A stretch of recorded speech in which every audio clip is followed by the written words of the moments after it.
Thank you very much. This is the cover of the book, for those of you who haven't seen it. I had an interesting discussion with the publisher, who initially wanted to have pictures of starving African children on the front, and I wanted to make the point. First of all, famine is not exclusively, even primarily, an African phenomenon, and I wanted to get away from that type of imagery. So this is what we came up with, which I'm quite happy with.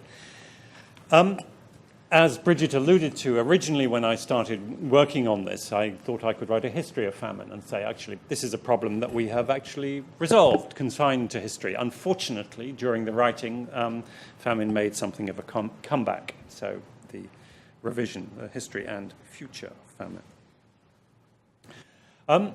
I chose this as the epigraph, and it's a quote from Primo Levi's remarkable book, Survival in Auschwitz. And I'll read it.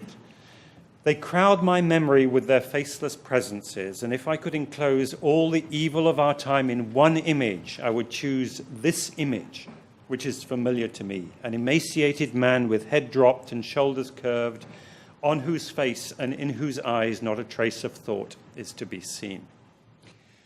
And it's the reason why I chose something from that era that evoked that was that I wanted to bring together two very disparate images in our political imagination. One is the image of famine, which seems to occupy a place along with drought and crop failure and agriculture. And the other is mass atrocity, which occupies a different place. Because if you actually read Primo Levi on Auschwitz, you will understand that the dominant experience of survival in Auschwitz, and of course death in Auschwitz, was one of hunger, was one of a focus on food and the implements for eating food, the importance of possessing a spoon. And actually, if you read Raphael Lemkin's book, Axis Rule in Occupied Europe, the book in which he popularized the term genocide, it was the pivotal, the seminal book for his campaign to define this crime. You'll see he devotes much more attention to the use of starvation, of restriction of rations, of deprivation of food. Much more space to that than to death squads and to gas chambers. The deprivation of food was, for him, one of the core instruments in his understanding, his initially sociological understanding of genocide before he moved it on to a more legal understanding.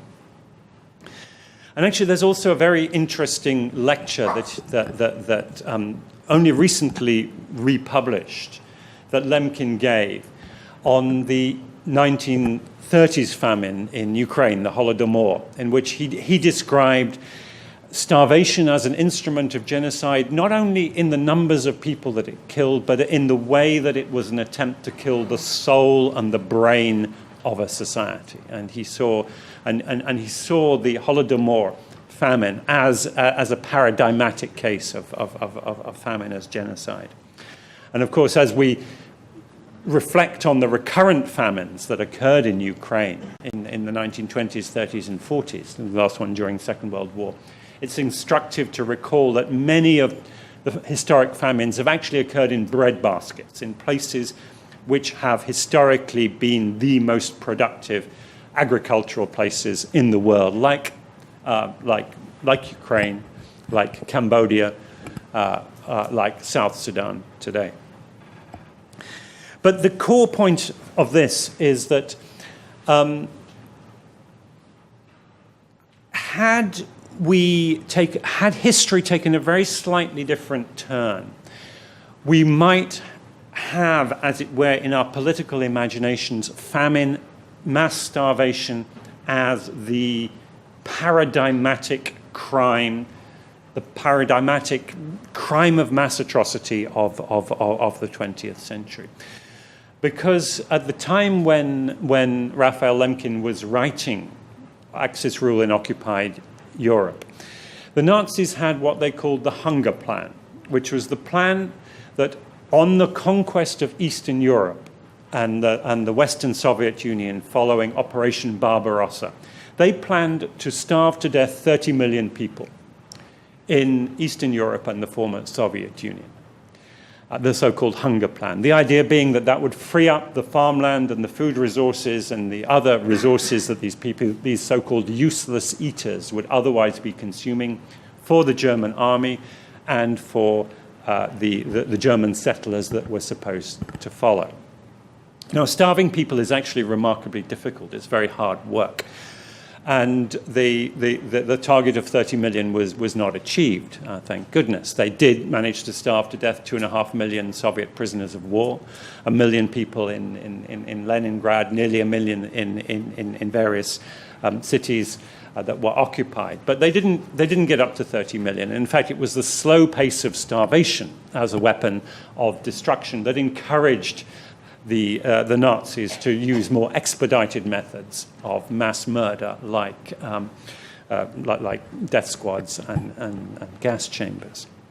But had that starvation plan proceeded, I submit we would think about famine very differently. We would think about it as the atrocity that it fundamentally is.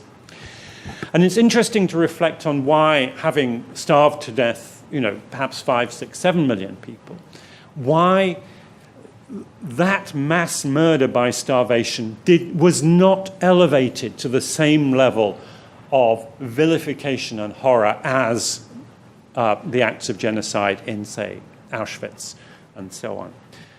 And if you look at the records of the Nuremberg trials and the post-Nuremberg trials of the German High Command, etc., you will see hardly a mention of starvation. Yes, it does creep in here and there, but the most significant occasion on which it was raised was the prosecution of the General von Lieb, who was in charge of the northern sector of the Eastern Front and was responsible for the siege of Leningrad, which, as I said, starved 1 million people to death.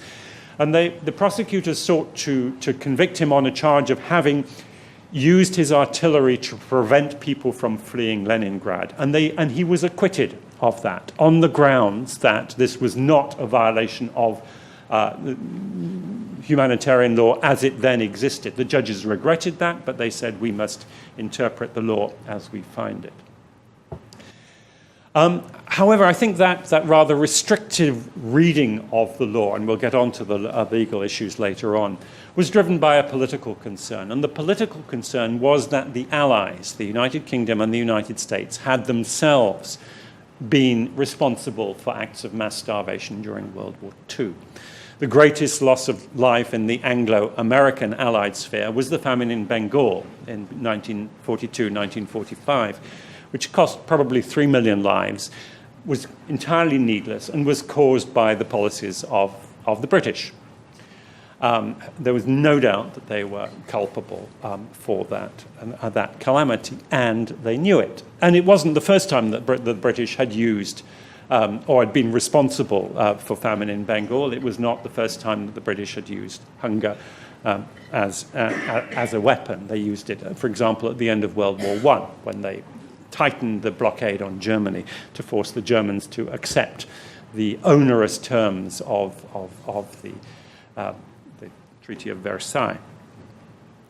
And even while the Nuremberg Charter was being drafted in the middle of 1945 and the war was going on in Japan, the US Army Air Force was dropping sea mines into Japanese harbors with the intent of restricting the food supplies to Japan, and that was officially known as Operation Starvation. So I think it is fairly easy to understand why the Allies did not want to prosecute starvation crimes in 1945. Moving on. This is a version of the graph that we saw earlier on, which is the 100 million or so famine deaths that occurred during the period from 1870 to fairly recently. And you will see that massive surge in famine and starvation deaths in the middle part of the 20th century. We have basically 4 periods here. The first period is what I call the late Victorian Holocausts, the famines of imperialism, in South Asia, East Asia, Africa. The second is the extended Great War, the famines and the forced mass starvation of World War I, particularly in the Middle East, including the Armenian genocide, killed 1 million through starvation, through the Russian Civil War, through the Ukrainian famines, through World War II, and also major famine in East Asia at that time. And then the third being the post-colonial totalitarianisms, mainly in Asia, also to some extent in Africa. The greatest famine of on the record, the Great Leap Forward famine in China being an example of that. These coming to an end with the end of totalitarianism. And then the fourth period, the reduction in recent years, the complex humanitarian emergencies that we've seen with the shift in famine to the center of gravity of famine to Africa. About 60 episodes, 58 episodes to be precise, in this list that killed 100,000 or more people. That is not, we're not using the contemporary definition of famine in this, which is not a magnitude definition. The contemporary definition used in the IPC scale is a severity definition. But historically, for historical purposes, we're using a definition of excess deaths. Now, you obviously don't want to use that in a famine that is about to occur. You don't want to wait until 100,000 people have died before you call it a famine. If you take that 100 million people or so who've died, you will see that about nearly 40% died in famines associated with the immediate cause being armed conflict, about nearly 40% in cases where there was active political repression, such as totalitarian regimes, about a quarter in cases where there was no immediate cause of conflict or repression. So the sort of natural disaster famines are very much a minority and very much in the earlier part of the period. And of course, we can, as we go into the more complex causes, structural factors, we'll see that those weren't exactly natural disasters. They were caused by colonial economic policies and so on. Moving on to culpability. There's a lawyer called David Marcus who about 15 years ago published a very interesting and important article about what he called, about categorizing famine crimes. And he categorized them into 4 degrees of culpability. The first degree is really genocidal famine. Governments or other authorities deliberately using famine as a tool of extermination. And the classic example of that would be the 1904 genocide of the Herero in southwest Africa, where the Herero were forced off their land into a desert where about 40,000 died of hunger and thirst. The Armenian forced starvation cases from World War II as well fall into that category. The second, public authorities pursue policies that are the principal cause of famine and continue to pursue those policies even when they're aware that they result in famine. And this would be, say, the Great Leap Forward famine, where it became very quickly clear to Mao and the Central Committee of the Chinese Communist Party that they were causing famine, yet they did nothing to stop it for quite some period of time. This is a very common cause type of famine, in which military policies, political policies are pursued with other ends in mind, say agricultural collectivization, or winning a war, counterinsurgency or scorched earth or siege tactics or whatever. The principal intent is not to kill people through starvation, but it is a foreseeable outcome, and those responsible don't mind if it happens. I think a very good example today would be Yemen, which is really the signal famine crime of our generation. Within that, you might have 1 or 2 instances that fit the first degree. The third degree is public authorities are indifferent. Their policies may not be the principal cause of famine, but they do little or nothing to alleviate the hunger. The famine I studied in Darfur for my doctorate in the 1980s would be a case of that. Yes, there were, the government was culpable for bad economic policies, but it didn't cause the drought. The immediate cause of that famine was two catastrophic harvest failures. But then they did nothing to relieve it. They made no effort to relieve it. And so that would be a third degree. And fourth degree is incapable or incapacitated authorities. That is the pure natural disaster, as it were.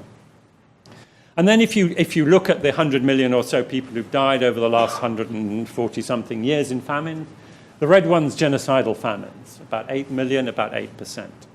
The great majority fall into category 2. These